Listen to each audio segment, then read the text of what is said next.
What's going on, folks? Ray Ankrum, EduPurist Podcast, and I got the distinct honor and pleasure of being able to talk today with one of my good friends, Dr. Ono Evwaraye.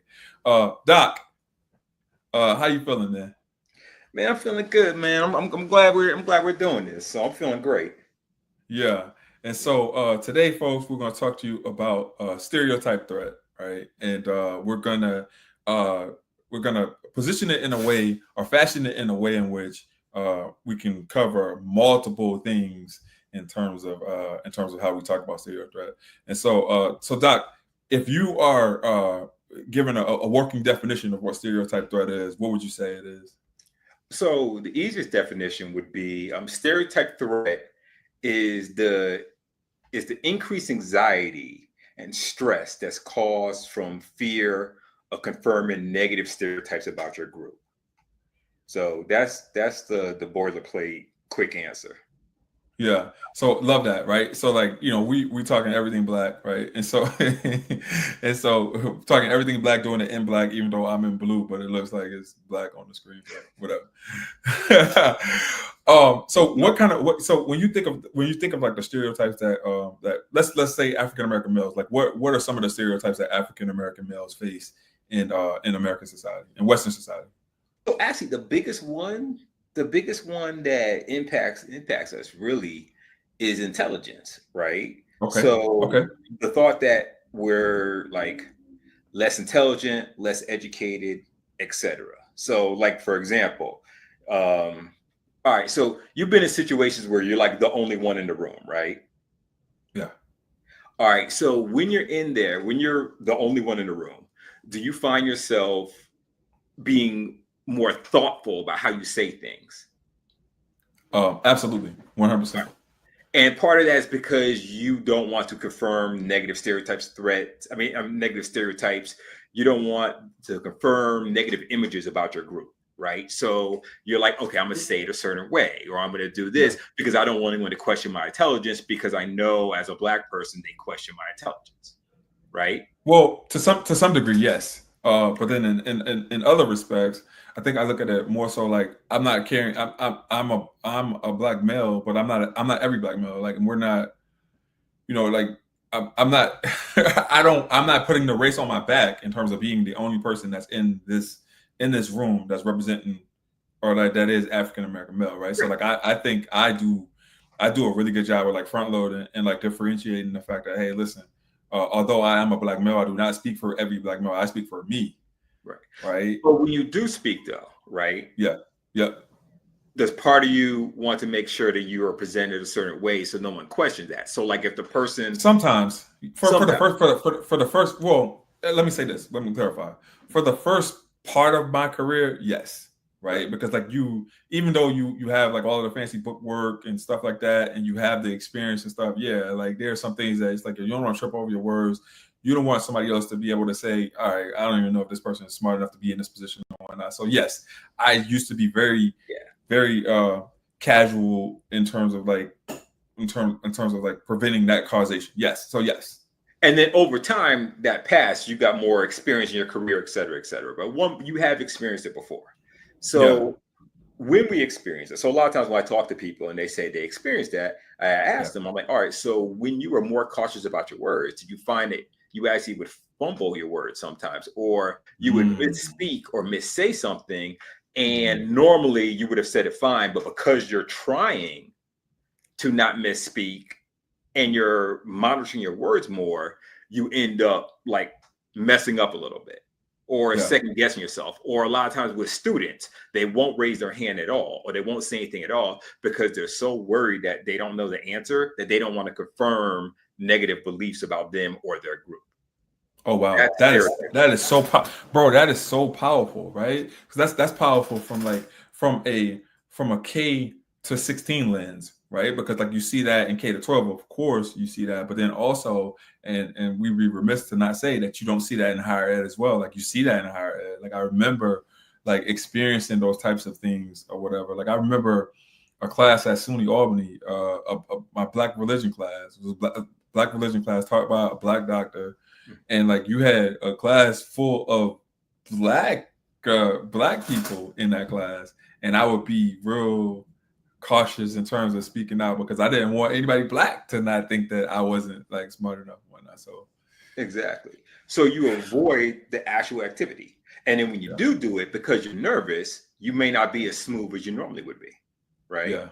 Yeah. That's a real easy version of stereotype threat. But another way is, so research shows that, like, you know how like back in the day you would take the when you take like SAT, ACT, whatever, remember how the demographic information used to be at the beginning of the exam? Yeah. Just having the demographic information at the beginning of the exam has proven to decrease the performance of people with negative stereotypes around intelligence. It decreases it by up to a full standard deviation statistically. So it's a pretty significant gap. Wow. So you're saying to me, by students coming in and taking the ACT or the SAT, them filling out the demographic information alone in the beginning of that test makes them fall within a standard deviation downward of how they perform on the test. Yeah, that's the reason why. So if like modern people take it, like modern people nowadays, when people take that test, right? Yeah, they actually don't do it at the time of the test. When you request to take the test, they take the demographic information then, because the research shows that if you do it at the time of the test, it triggers it. Oh, wow. Right. And matter of fact, it used to be, so it definitely happens to Black and Latinos people now, right? Yeah. It also used to happen with women in STEM. So they did, so they looked at the AP course, for example, right? Yeah. So AP used to, and this is how crazy it is. This is AP study. They did their own study on this, right? So for AP physics exam, right? They did an experiment where to see the difference in how the performance was if the demographic information was at the beginning or if the demographic information was at the end. So when you put it at the beginning, males outperformed females in the test, right? Okay. Yeah. But when you put it at the end, the females actually, their scores went up and male scores went down because they weren't reminded of their maleness. Male scores went down, female scores went up. Females actually outperformed males when you put the demographic information at the end. So when they discovered this, the test people say, you know what, we're not going to make any changes, even though we know women are underperforming. We're going to keep it consistent because we don't want to mess with anything. Once they found out that dudes' scores would actually drop, right? Yeah. So it took years before they addressed this. So Aronson, who's one of the like leading researchers on this topic, he estimates about 7,000 female students per year should have received AP credit that did not, because they did not pass the test because of stereotype threat. So that's 7,000 women per year who would have not had to repeat the class in college, who would have qualified for classes that was a prereq, so they would have been further along. And usually if you're doing AP physics, it's free. It's free. But then also you got to talk about the financial aspect of that as well, right? It's like if you coming in class with if you coming into college with 3 credits, 6 credits, 9 credits, right? You're already a semester ahead of people that are coming in. Exactly. And you're saving money. Like there's the cost and savings of that, right? Because like we don't talk about how expensive college is, because we know that college is hella expensive. And then 2, it's like if you're able to get that credit, but also, you're taking bio at a R1, right? It's probably going to be in a lecture center. If you're taking biology at a R1 university, right, a research 1 university, it's probably going to be in a lecture center, right? Yeah. So you're taking bio in a lecture center, and this is a stereotype as well, but I've experienced it, so I feel comfortable with saying it. You're taking it more than likely with someone that does not that English is not their first language. Right. There's been instances in which that, and we don't talk about how that impacts the learning as well, when you now have to like really concentrate on understanding a person and then also concentrate on understanding the content as well, right? Because it's two totally Exactly. different things. And then on top of that, and then you're also a member of a group that's believed not to do well in this area, right? So I don't know if you remember the book. I'm telling my age, but I don't know if you remember the book, The Bell Curve, that came out in the late 90s. Of course. Okay. Yeah. Piece of trash. Nobody should ever buy this book. But yeah, so, bro, that was that book that you're talking about, Bell Curve. I think in I forget whose class in the African Studies department at SUNY Albany was a text you had to purchase. Yeah, I refused to purchase it. I was like, I'm not buying the book. I don't care. I refused because I wasn't giving them money. Whose class was that? Was that Levesque's class? I don't remember. My bad. I don't want to call him out if that wasn't his class, but I think it was. I barely remember undergrad. And we're both doctors now, so. Yeah. But the thing is this, right? So that book, right, says that it basically goes into IQ scores, and it shows Black Latinos have one standard deviation below. Asians have one standard deviation above Caucasians. And they use that to justify like calling for the elimination of set-asides and affirmative action, yada, yada, yada, yada, yada. All of that is explained away by stereotype threat. It is actually, when I was working at a high-ranked PWI, and one of the students used that book as a reference, and me trying to figure out the answer, like they used that book to reference in an op-ed piece.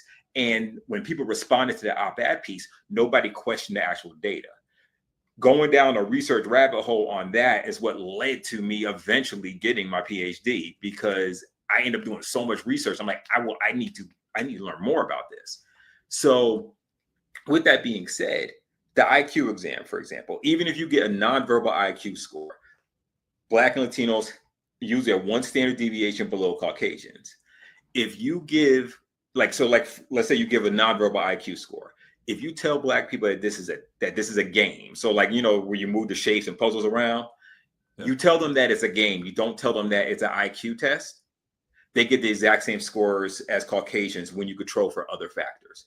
When you tell them it's an IQ test, they do one standard deviation below, just by saying that. Wow. That's powerful, bro. This is powerful information. And so now you've taken up the task of kind of kicking this up a notch, and you've done some research with regards to social work and like how the social work entrance exams or the exams to become social workers also have stereotype threat that are associated with them. Talk to us about that. Like, what are you seeing in the field? So basically, in the field of social work, and you see this. You also see this in counseling. You see this because one of my degrees is in social work, but the other one's in counseling. You see the same thing in counseling. You see the same thing in pretty much any field that has a professional exam. You'll see that Black and Latinos across the board underperform on the exams, right? And when ABSW released that's the people who do the test. They released the data on the social work exam, and Caucasians were passing at an 80% rate, and each ethnic group was passing worse, with African Americans being at the bottom, passing like slightly under 50%, right? So like less than half of the people taking the test were passing the first time. Right. But what you found is when you controlled for other factors, so when you control for socioeconomics, when you control for preparation, when you control for all the other factors, right, the racial gap disappeared for all the other ethnicities except for African Americans. But what determined African Americans' underperformance was how diverse their workplace was, or their area, their field that they were working in. So if they worked in places that had high representation, if they worked in places that had high, what's what I'm looking for? Had high, like there were a lot of Black people in their area, right? Yeah. They performed better. But if you worked in a place where you were underrepresented, you performed much worse, falling into, your chance of passing the first time was much smaller. So, and that's not just social work. You see that across the board. Like if Right. it's an exam, you see it ACT, SATs, you see the same thing. MCAT. So one of the things that I do each year, I do a stereotype threat presentation for an MCAT prep course.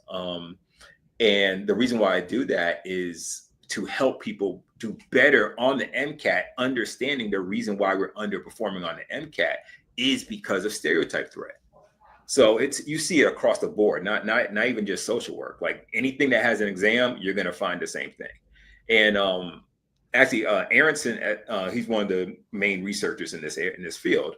Aronson estimates that 40% of the GPA gap in higher education can be attributed to stereotype threat.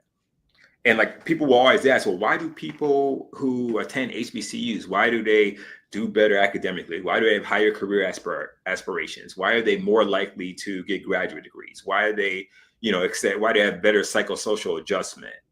And the reason why is critical mass is a protective factor. That's one of the reasons, but critical mass is a protective factor from stereotype threat. Wow. Well, that's powerful. So what are you saying to the pundits that may be like, oh, y'all don't study hard enough, and you're not prepared for the exam because you just don't know how to properly prepare for the exam. And I say that because with these teacher education exams, right? There's a certain way that you need to approach them, and so having graded them, right? I see how things are normed in terms of like what scores are accepted and what responses are accepted, right? And so anybody that's taking a teacher entrance exam, I always tell them, and this may sound crazy, but I always say, write like you're a white woman. Yes. People say the same thing in my field. Act like, yeah. Yeah, so, you got to write like you're a white woman, especially with ETS testing. And so, go ahead. Yeah, so anything that has essays in it is going to be a little different. It's going to be subjective. So you might get the stereotype threat, but you're also going to have some bias cooked into the test based on the people writing and scoring the test, right? Yeah. But so I'm looking more at like multiple choice tests. Okay, fair enough. Yeah, so if you look at multiple choice tests, you're going to see a gap. But so people will say, well, it's still preparation or you're not studying enough. But even when you control for hours, for time on task, even when you control for quality, when you control for all the other factors. So if you take a low income Caucasian male and a low income African-American male who study the same amount of time and graduate from the same program, you are going to see a gap. Right? Even if you can't prepare for like nonverbal IQ scores, there's no preparation for that. You are going to see a gap, right? So when people say, oh, well, it's this, they're not studying hard enough, they're not taking it seriously, I'm like, let's look at the data. So for this subject is one of the most researched topics in social psychology. By 2016, there was over 300 published studies on this topic. Wow. Not you dropping the stats, doctor. So I hear you. So let me ask you this though. So when thinking about this further, right? And thinking about stereotype threat, what are some of the things that you're coaching people through in terms of like preparing them for these types of exams or preparing them for life in terms of like, all right, well, here's the things that you need to do in order to overcome it. All right. So there's a few things. So, and some of it can be done on an individual level. Some of it has to be done on a systemic level, right? So the very first thing I do is educate people on stereotype threat. I present on this topic probably 6-7 times a year. I'm at different conferences presenting on this topic. I go to organization, like anybody who wants me to come and talk to them, I will come and talk to them on this topic, because teaching people about stereotype threat reduces their personal impact of stereotype threat. Because once they understand the phenomenon, when they have the increased anxiety, they're like, oh, okay, that's just my stereotype threat kicking in, et cetera, et cetera. So that helps to alleviate it. So that's the first thing. The second thing I tell anyone is the second someone says, oh, I'm not a good test taker or anything like that, go get a therapist, who is skilled at doing test anxiety. Like just immediately, just go get a therapist and have them help you with your test taking anxiety, because that's all that is. So that also helps. The other thing too is promoting what we call like a growth mindset, which is a lot of times if you have a fixed mindset, you're looking at tests like, okay, this is proof of how intelligent I am, or this is proof of how prepared I am in this field, or if I'm good enough, et cetera, et cetera. When you teach growth mindset, what you're teaching is, okay, this is nothing but a snapshot of where I am, but if I study more, I will get better. So this isn't a proof of whether or not I'm good or not, or acceptable or not. This is just a snapshot of where I am currently. And the more time I spend on task, preparing and learning, the better I'll do on the exam. If you have a growth mindset, stereotype threat affects you way less. That's the first thing. You have better psychosocial adjustment across the board, and people who have a growth mindset have higher overall GPAs and higher career aspirations. So I teach individuals to have growth mindset, and I even incorporate it in my therapy, and when I'm supervising other social workers, I always find ways to incorporate growth mindset into the sessions. So that's stuff you can do on the individual level. Systemically, first off, demographic information should not be collected at the time of the exam, right? You got to collect it way in advance. That's the first thing. Second thing is we need to have a lot more representation. So, for example, if you're going to apply to a school, I always tell people how many people who look like you attend that school. You do not want to be the only one in the room. You do not want to be one of the only few in the room. Because if you do that, you now are putting yourself in a situation where, you basically become a racial ambassador, whether you mean to or not. So, we know that once you hit a critical mass in a room, stereotype threat gets reduced. So when you're looking at colleges, I'm like, if it's 5-10%, why are you even applying to this school? Why are you going there? Bro, so wait a minute. I understand that, right? But then also our life experiences and the things that we've done education-wise our lived experiences does not support the research, right? So like we're anomalies in the sense that we went through PWIs or whatever, and like we came out on top. But there's a lot of people that go to PWIs and they don't come out on top because of stereotype threat and the things that you're mentioning. I just wanted to put that out there like this. So there are some folks that experience success. There's folks who experience success, but how many people who didn't experience success? I know a lot of people experienced success if they were in a more supportive environment. Yeah. So I can tell you because at my HBCU, I feel like the major differences was that, like, if you weren't in class, there was somebody following up, like, yo, where's this person at? Or asking somebody that knew you, like, yo, what's up with, such and such, make sure you get them this message or whatever. And if they had to pull up, then they would pull up. I just don't think that same level of care is going to happen at an R1 or a PWI or whatever. Like, if you don't show up to class, they're still going to get paid. They're still going to teach their lesson, and you're not even going to be a thought to them. Is some of the thinking for some people. I'm not going to say I'm not going to like broad stroke it, but I'm safe in saying that for most. Right. But the other thing too is, whatever your experience was at at HBCU, you won't, and it doesn't have to be HBCU. It could be a PWI that has representation. Georgia State, for example, graduates more African Americans than any school in America, like numerically. So it's really about the number. It's really about the representation, right? Yeah. When you are not worried about, I was at the National Treasure. Say what? I was at the National Treasure. Yeah. The Morgan State University. Just put that out there. Right? Like, we're not at R1 status yet. However, it's coming. I mean, these rankings are. Don't get me started on that. No, I'm a school snob. So you could be a school snob. Look at how these rankings are determined. Half of the rankings is how your peers think about you and what you think about yourself. That's factored into it. You know what I'm saying? The SAT scores of the people who were admitted factors into your thing. So basically, the more popular your school is, the better rankings you're going to get. I don't know that to be true. Look it up. If you're taking, listen, you and I both know as researchers that you can make research say whatever you need it to say, right? There's going to be a study. Yes, there's a study that can make your argument prove worthy of conversation, right? No, I'm not talking about studies. I'm talking about the formula that they use to determine the rankings. That's literally part of the factor in higher education. Yeah, but that's also the difference. That's the difference between being a quant and being a qual, right? Like you're talking some quant language right now, and I don't want to hear that, baby. I'm a qual. You don't hear that? Yo, quant. Don't take my word for it, man. I believe you. Yeah. No, I believe you.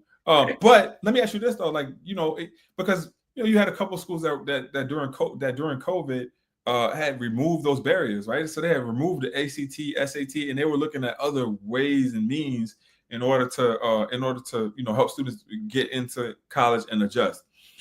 Since they have taken that away, they have put back the barriers of having the SAT and the ACT because they found that by using the other metrics in order to allow students into universities, it just didn't get them the quality of student that they thought that they were going to get. Yeah. So I'm trying to not sound like how I'm about to sound. So I need you to sound how you about to sound. So look, their rationale. Yeah. So what happened was this. The high-ranked schools, the research, the Ivy Leagues, those high-ranking schools, they found that those were an issue. So they stopped it, and then all the schools beneath it followed suit. I'm sorry, like half of these schools, I'm like, it don't matter. Like half of these schools, I'm like, show me the data where you say that your students were underperforming, and how are you judging underperforming? Were they passing? Because if they're passing, we straight. It's all the same. We could do a whole nother show on that how it only takes a 2.0 in order for you to get to college. Exactly. That's crazy. Even like the MCAT score that's needed to get into medical school versus the MCAT score that represents the minimum knowledge you need to successfully pass your whatever the test is for a doctor, is like the gap is huge. You're basically using it as a way to exclude people. So I'm not even with it. Hey, I know you got a time cut, so I'm gonna put you in your final thought. What's your final thought? So my final thought is this. It's representation matters. If you are, whatever field you are in, mentor people who look like you, especially if there are exams. If you are working with young people, right, you want to make sure that they see people who look like them, that they have mentor groups for people who look like them.